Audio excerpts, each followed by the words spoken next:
Today's talk is entitled The Quest for Quantitative Parameters in MRI Imaging, and it's a real pleasure, and I thank you very much, Stephan, for joining us today. So the nice thing about the long career in this field is that I now can go back and show some interesting data that was obtained a long time ago and intersperse it with thoughts about how this will be useful in the future. First, to begin with some definition. So a biomarker is a distinctive biological or biologically derived indicator of normal biological processes, pathogenic processes, or a response to therapeutic intervention. So if I sneeze, that may be a biomarker. And if I have some other clue, then I may draw the conclusion that this is my allergy acting up. Quite different, a quantitative biomarker is a biomarker measured on a ratio or interval scale. We can define a suitable threshold that allows us to separate control from disease. And what comes to mind are, for example, blood samples. We can measure many things in blood, for example, the creatinine level, oxygenation level, but it is not location dependent. It really, as long as we stay, for example, within the capillary system, the arterial system, or the venous system, it doesn't matter if it was from the right or the left arm. Very different is a quantitative imaging biomarker. This biomarker is derived from an in vivo image and gives us many, many measurements over an entire volume. And here, of course, we cannot present the clinician with this wealth of data. It would be very difficult sorting through it. So we have to do some sort of summary analysis that gives us and lets us make a decision, is this disease or is it normal? And that can be very time consuming, of course. Bob Mulkern gave 2 years ago also a talk about where he showed a lot of quantitative data.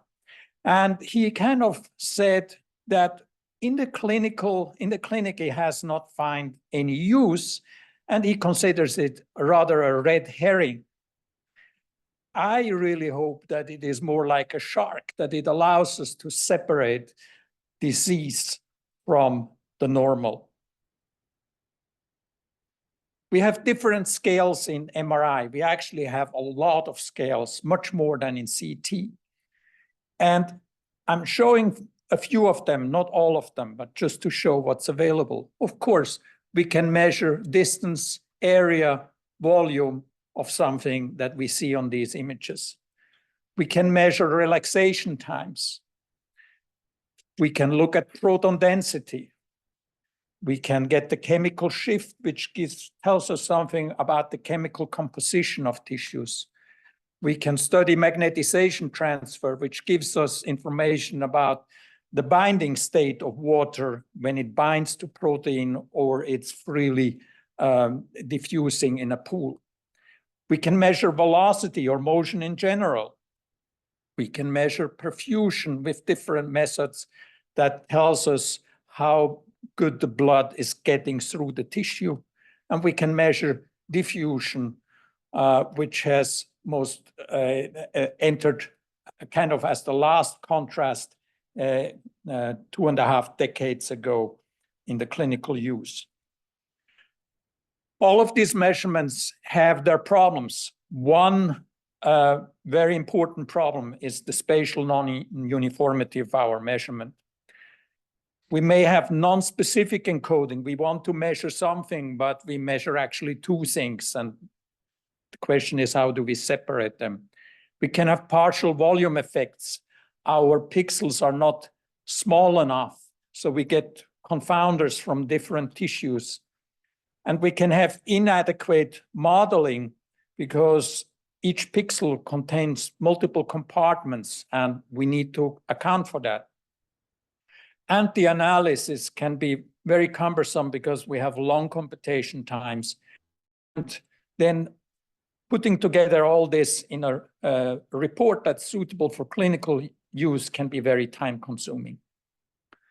So non-uniform spatial encoding has been right from the beginning a problem. And it has to do with these gradient coils that do or help with the spatial encoding. And the idea is that we add fields within that volume that we want to image. And that gives us or permits us to do the spatial encoding. And the assumption is that they work in a linear fashion. But in actuality, they taper off as we go to the edges of the coil, and it is just not linear. And initially, all the companies were striving to make as linear coils as possible, and this is immensely expensive. And it's interesting, GE was one of the first companies that say, oh, we just build a lousy coil and save a lot of money. But we do it in post-processing, and that's what's being done nowadays. So we do something economical and just say we have all the computing powers to take care of it later. That's being done in other fields as well. For example, in photography, we have something called lateral chromatic aberration, and that can be very annoying if your branches all of a sudden in your image have color fringes. But you can post-process this and get very nice images. We also have an issue with vignetting, and you see in the background the Thorn building. It's a little bit too dark, and this is being taken care of in the post-processing. Now, I'm going to talk about after this spatial encoding, which we can consider to be solved for all our purposes, maybe not for biopsy, where we really would like to get down to the millimeter, but to measure a distance, volume, or area, it's good enough. Another thing we can do is relaxometry, and this is governed by a seemingly very simple formula, at least in the spin echo case, where we have timing parameters, the TR and TE, that determine our signal that we measure. And we have perfected over the last 500 years the measurement of time. Why shouldn't we be able to do that really accurately? And the promise is that we get maps of these parameters and that they are associated or allow us to separate disease from normal. And we also can retrospectively calculate any weighted image that we would like. The issue with that is that this formula is oversimplified. It assumes perfect 90 and 180 flip angles in our excitation. And again, as soon as we involve some coil, we have also inhomogeneity of those coils, and the flip angles are just not the same over the field of view. But this is largely taken care of. Also, it's not only the flip angle, it's also the reception of the signal is non-uniform. Similarly, we have non-uniform slice profiles that ideally we would like to have a rectangular slice profile, but it's more like a hat shape. And what one can do is work in 3D to kind of use the flat top of that hat, but it's not being accounted for appropriately in the calculations. We also have partial volume effects. And then we, of course, have within each volume element that we study, we may have multiple compartments that lead to a multi-exponential relaxation. All of these issues are very difficult to address. Now I'd start talking a little bit about velocity encoding. This is from my thesis, my MD thesis, and it shows the gradients. We use bipolar gradients, and that means shown in black, we have a equal amplitude gradients of equal duration. We just changed the sign for the second half. And incidentally, it shows a maximum gradient strength of 3 millitesla per meter. The new magnet system that is about to be installed will have 100 times that gradient strength. Never would I have imagined we would get this far. Now, if we look at what happens to stationary spins, we see that also we make a wild swing in the phase of our complex signal. At the end of the application, we have 0 net phase shift. If you look at velocity and we apply for the phase also a grayscale, that kind of repeats itself as we exceed a certain limit. And we see that at the end of this experiment, we have some negative phase shift, and it is darker on the phase scale. But we also may have effects from acceleration. And typically those numbers are like tenfold of numerically what they are of velocity. And that's just simply added on to our velocity measurement. And it just shows a case of non-specific encoding. Nevertheless, it has proven very useful to obtain, for example, velocity profiles in the abdominal aorta. But of course, one limitation here is immediately visible. As we exceed the scale, we kind of get so-called aliasing, and we see these black areas, and these need to be corrected for in post-processing. Can be quite tedious to do that. But we also observed that the profile, if we look at in anterior-posterior direction, is not symmetric. And this has to do with the aorta lying on the hard vertebral column, and in the frontal part, it's rather soft. And we confirmed this with one-dimensional Doppler ultrasound measurement and got very good agreement. And we were the first to observe this in humans. One can integrate this velocity data to obtain flow data. And these are several decade-old data, but I still consider them some of the best data I've seen out there because they were obtained with prospective gating, and it's very accurate, catches the dichrotic notch and everything of what's happening in these vessels. And I've been analyzing all over the body such data. And for example, here is a slice in the neck, and I've been drawing all these regions of interest. I've been doing this, for example, in neighboring slices, and then doing all the balances, venous versus arterial, right versus left, what's going into the brain and what's outside the brain. And there is very nice agreement. It seems highly accurate, but this is a very tedious job. Who is going to use this in the clinic? Nobody. So as I came to the Brigham, there was a big new opportunity, and this was the interventional MRI, where I can do unusual flow experiments. So not only can we have people lying in there, we can also have them sitting. And these were measurements obtained in normal volunteers. And what I observed is that the flow pattern changes quite a bit going from supine to sitting position. This was confirmed in a number of subjects that we get on average flow reduction of 44%. Now, I was very concerned about the linearity of these gradients so that the velocity encoding would be weaker as I go off center and so on. So I built this little phantom where I could move anywhere in space, and that was hooked up to a circulation. You see these flexible tubes going up to it. And then I got these maps. And what I observed as I went off center, you see a little bit spatial distortion there, but also that all of a sudden the background turned a little bit darker, which indicated phase offset. And that shouldn't happen because we use both positive and negative velocity encoding and subtract the two images. Why is that? Well, this is because of concomitant field gradients that are these are gradients that are being produced by these regular gradients.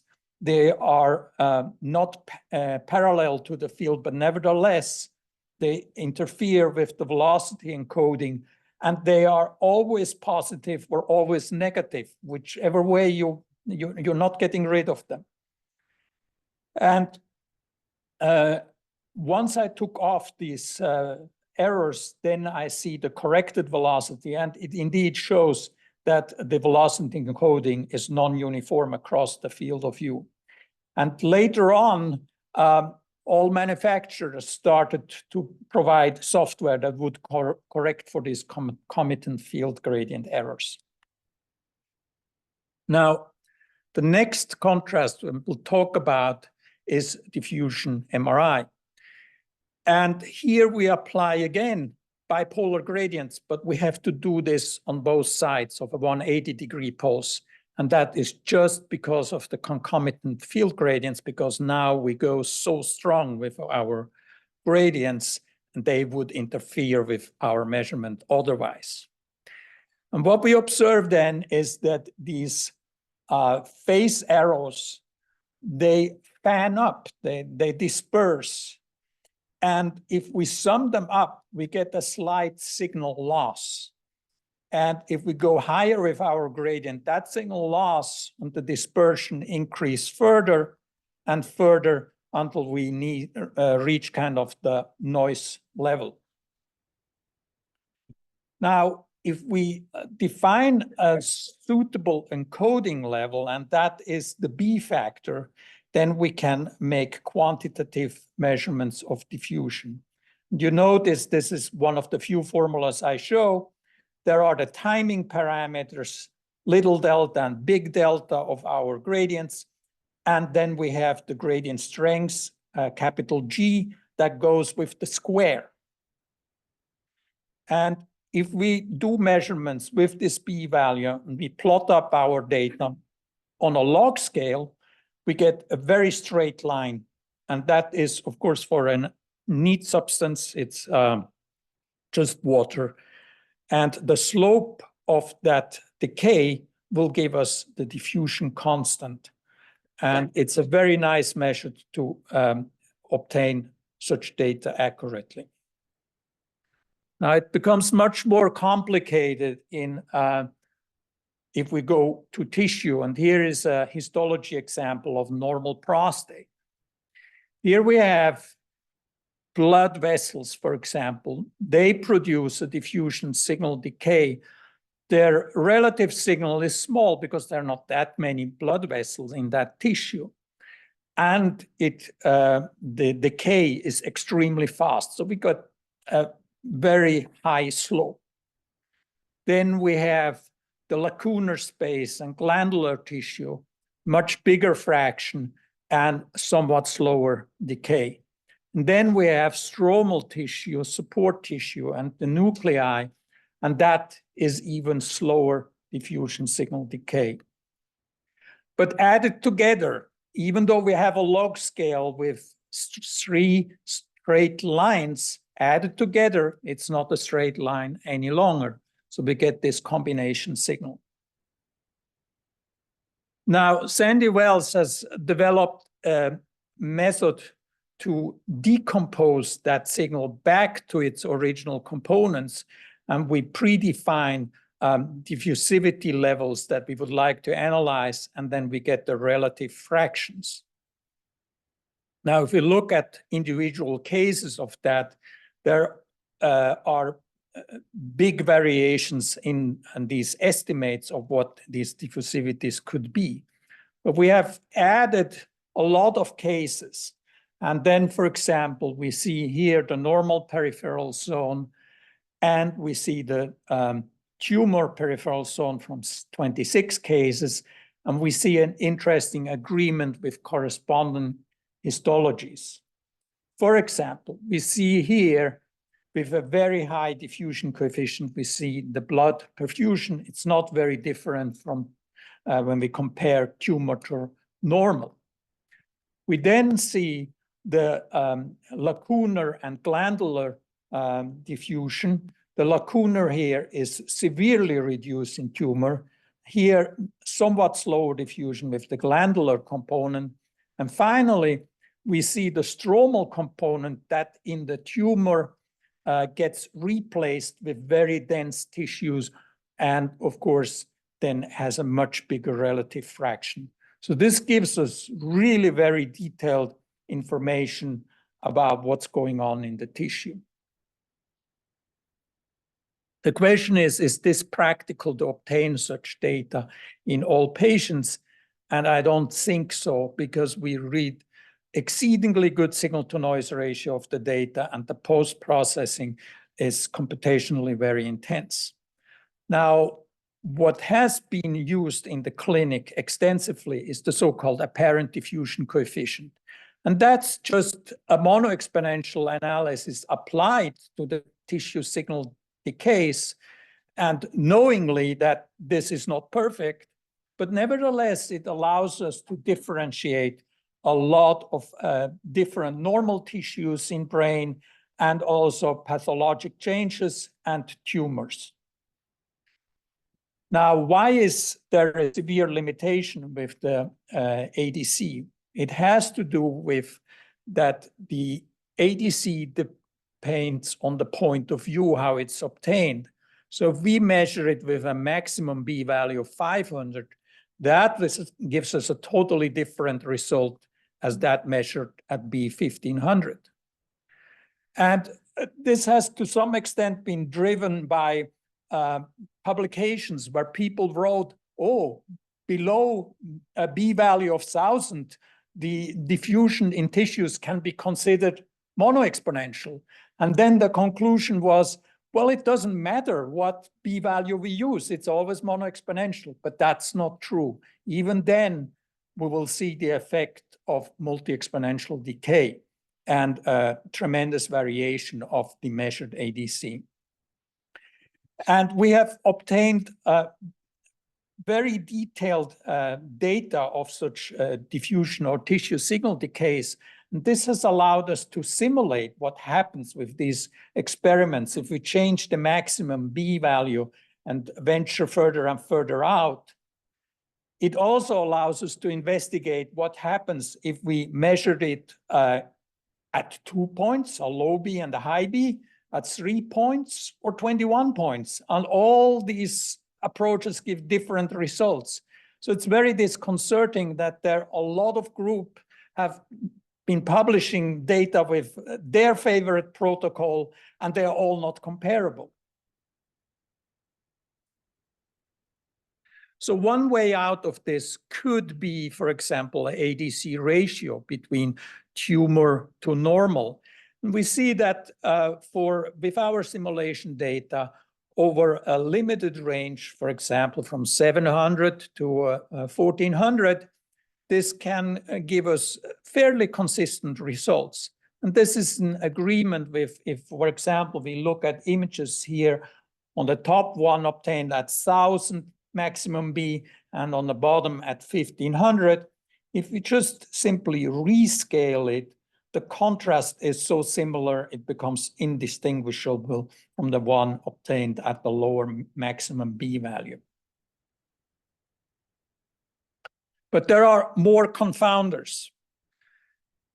And these confounders are echo time and diffusion time. So this is our 3 measurements of the same prostate. And the middle one was obtained at the echo time of 93 milliseconds. And a diffusion time, that's kind of the observation interval for our diffusion of 16 milliseconds. And below you see the measured values of ADC in the lesion area and the normal peripheral zone. As we change the diffusion time to a much longer interval, we see that the ADC is reduced. This has to do with and the particularly strong reduction is seen in the tumor tissue. And this has to do with that the longer we make our observation interval, the more the restrictive nature of the diffusion in these small cells becomes evident. All the molecules start bumping into these walls, and there's no free diffusion anymore. As we change our echo time from 93 milliseconds to 50 milliseconds, we change the relative compartmental weighting of our complex diffusion signal. And we also see a reduction in all of these areas. So all of this needs to be taken into account when we switch from one machine to another, and it complicates matters quite a bit if you want really reliable results. Now, so we know by now that a mono-exponential analysis of the complex tissue signal decay is probably not the best thing. Well, if we then apply bi-exponential fitting, and here we see it resulted in a relative single fraction of 0.8. If we then use another fitting where we fix that fraction to a higher value, it does not make a big difference to our fit. It seems to fit almost equally well. Or we can say the relative fraction has to be 0.7. And this kind of points out a serious limitation of higher order analysis, and that is that these values that we determine start to become very unreliable, or in other words, noisy.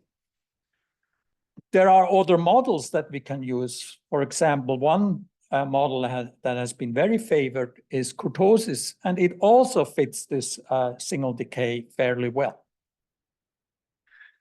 Now, one mathematical method that really gives us a lot of information of what's happening here is the so-called Kramer-Rao lower bound. And I had the time between Christmas and New Year, I ventured out and started to calculate a little bit with this method. And I assumed the protocol where we measured 21 B values, we had an SNR of 50. And we looked at assumed normal peripheral zone signal decay. We then look at ADC map. This produces, in the best case, quite a reasonable good SNR, almost as good as our B0 map. Whereas if we do a bi-exponential analysis, the first diffusion coefficient D1 really has a dismal SNR. And this is evident on these images where the ADC and the D1 really show the different quality that we have in these maps. Of course, with bi-exponential analysis, we get 3 maps, so we get a little bit more data, but I don't think the clinicians are very happy to have to analyze such noisy maps and then multiple thereof. But the question is, can we maybe use this for some better purpose? We can, with this method, then calculate this continuously over all sorts of experimental conditions. And we see there is an optimum for the mono-exponential analysis, and there's also an optimum for the bi-exponential analysis. We can also show what happens if we try to go tri-exponential, understanding if there is some perfusion component, and you see another precipitous loss in SNR. Again, the kurtosis does fairly well here.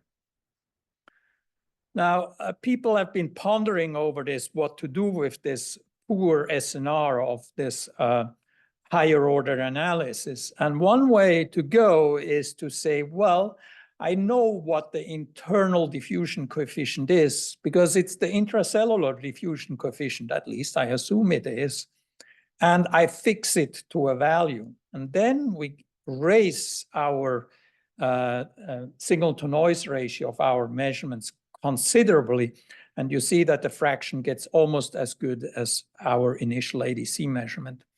And that's what's at the basis of the verdict method, which has been proposed widely as one way to assess prostate cancer.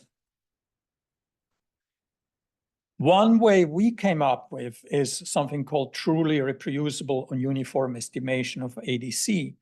And at the basis of it is that we do a higher order analysis. On the left now, you see the clinical protocol where we measured 3 points and we do 6-fold average to get good enough images. And then we do the mono-exponential analysis based on that. True ADC measures multiple points without averaging. And then we apply our mono-exponential analysis post hoc, and we receive a map that's indistinguishable from the clinical map. And it really doesn't matter what our measurement range is. We can go up to 2000, we still get the same mono-exponential data. We can go 2500, still same map. So this is really a way to get rid of the problem of inconsistent B maximum values. And it also allows us to, at the same time, take care of inconsistencies of diffusion time and echo time among different scanner systems.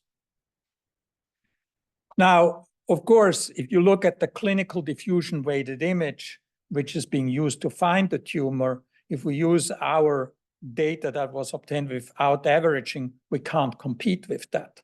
But here, again, the Kramer-Rao lower bound tells us something, and that is if we fit the signal, then the estimated signal is doing much better. And we have a sort of an averaging effect that is very high, just at B1500. That's where we want our clinical diffusion weighted image. And you see TrueADC produces a fantastic diffusion weighted image. And we even can do such things as Bayesian bias correction. Same scan time for both examples. Now, I've talked a lot about non-uniformity, and this comes back and haunts us again with the diffusion measurement. As we go off-center, the diffusion encoding is different. And the nice thing about TrueADC is that we can deal with this. Nowadays, a lot of manufacturers, they propose to just do a error correction of the B value. And what this does is makes the error opposite somewhat smaller, but it's not corrected. TrueADC, on the other hand, really allows us to correct this error.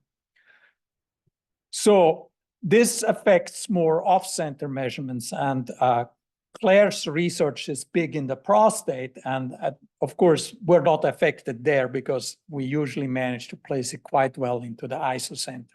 But I think this will be a big issue on the Magnus system because there have been compromises made with the nonlinearity of the gradients on that system, and the nonlinearities extend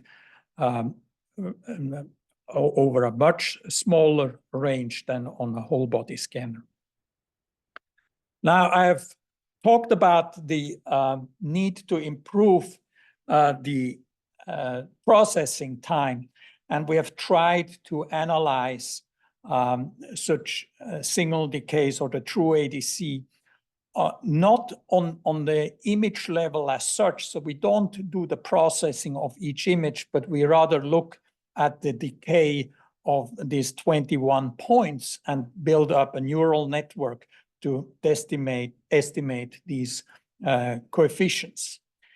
And that is more than 10,000 times faster, but we have not reached quite yet the level of the analytics solution we have tested initially. So there's still more work to be done.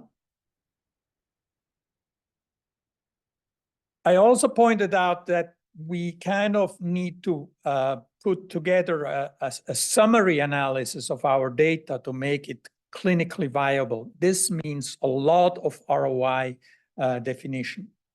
And doing this manually is exceedingly cumbersome. So if we can use a neural network for that, it's great. And it also, we can see here a little bit the potential of the neural network. If you look at the coronal cross-section, second row, we see that we get much better a smooth contour between peripheral zone and central gland in comparison to the manual analysis, which is done slice by slice, whereas the neural network does it on the whole 3D volume. Training such neural network takes a tremendous amount of learning data. And where does this learning data come from? Well, so the idea is maybe we can hire some unexperienced people and pay them very little money to do it. And we did that. We looked into what if we use a medical student. They have some basic knowledge, no? And we compared that. We did segmentation of 100, between 50 and 100 prostates, and each prostate about 40 slices or so. So it's a tremendous amount of work. And you see on top, we have our medical students. And what struck us was it was really inconsistent, even with intervention by an expert after 10 segmentations, 25 segmentations, and so on. They did not really learn it, but there was a high variability. One novice did exceedingly well after first teaching course, whereas residents, be it inexperienced residents or experienced residents, did much better in the whole analysis.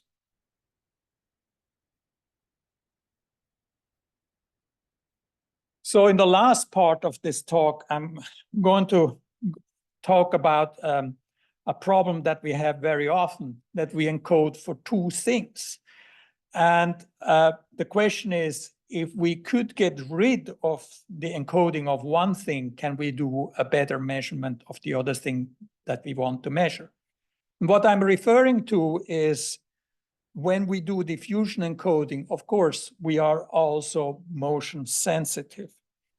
And this causes a problem. Sometimes we would like to do what's called segmentation. Most of our diffusion data is obtained with so-called single-shot EPI. Single-shot EPI suffers from distortion. And we can do some coil acceleration, reduce it by a factor 2. But what we really would like to do is so-called multi-shot EPI, where we reduce the distortion further. But doing multi-shot EPI is a problem because of these phase errors that are introduced by motion. They mess up our case-based trajectories, and they are not running where they should run. And the end result is an image with tremendous ghosting. And it's helpful to really understand what is happening here on the encoding level. And we see that we have the time evolution of the gradient, and we have the position. The position can be separated up into stationary component, constant velocity component, and constant acceleration component, and so on. This is an established mathematical method to do that.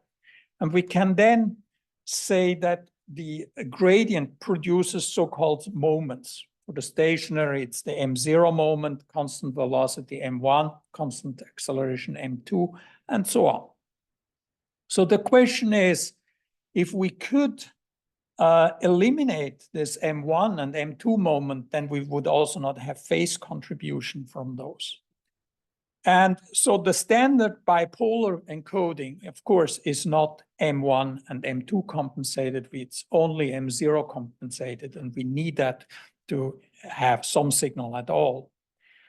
And people have early on were trying with quadrupolar encoding to do M1 nulling, what it's called. And more recently, there has been a pulse sequence suggested where we do the encoding as such, and we then can compensate also for acceleration or the M2. And this can be done very time efficiently. It's really not costing us any more time than quadrupolar encoding. Now, if we look at these moments with the conventional encoding, it looks like this. So we have M1, M2, and M3, and these are shown on a logarithmic scale. And if you look at, they are plotted for different gradient strengths. At the one end, we have the magnitude, the Magnus scanner. And at the other end, we have the early scanner, like the one I was working on with 3 millitesla per meter gradient. And you realize that the moments are very high at the low end there. And that's the reason why diffusion imaging was so exceedingly difficult in the very beginning. Nowadays, so we can apply this moment compensation, and this is shown for velocity. But what we see is that then the jerk-related moment, M3, gets raised quite a bit, and that is a problem. And finally, for the fully compensated M1, M2, and of course M0, we get something that's comparable to the bipolar gradients, very low for M3. And of course, nothing for M2 and M1. And we've been trying this on a Premier system with 70 millitesla per meter gradient. As we go to Magnus, we expect that another factor 10 reduction in the M3 component that we are not compensating for. So we expect considerable improvement. Now, the encoding time for one lobe is very long at the Premier. So it's very punishing for these echo times. But as we go to Magnus, we will really be able to get very short encoding times. And so the idea is that if we can use if you look at the diffusion-weighted imaging acquisition strategy, 2D multislice is the standard.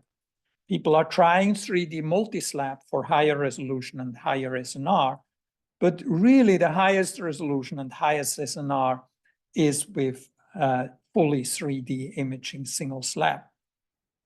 We did exactly that. We've done a few brain exams on a GE Premier, 1.5 millimeter isotropic resolution.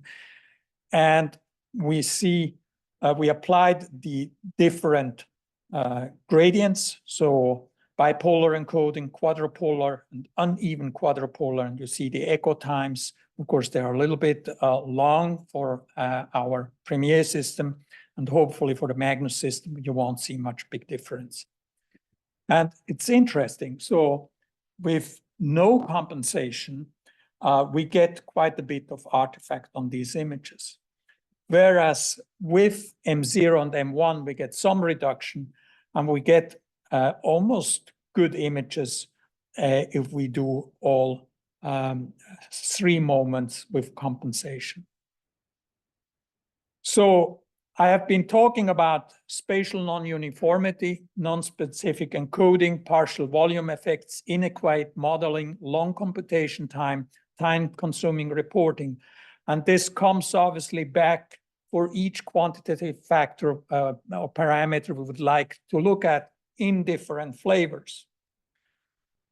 But I really hope that we can develop this shark, and I think it's very close. So, and I hope that this presentation has provided a deeper understanding about the challenges and the potential of quantitative parameters in MRI. Thank you.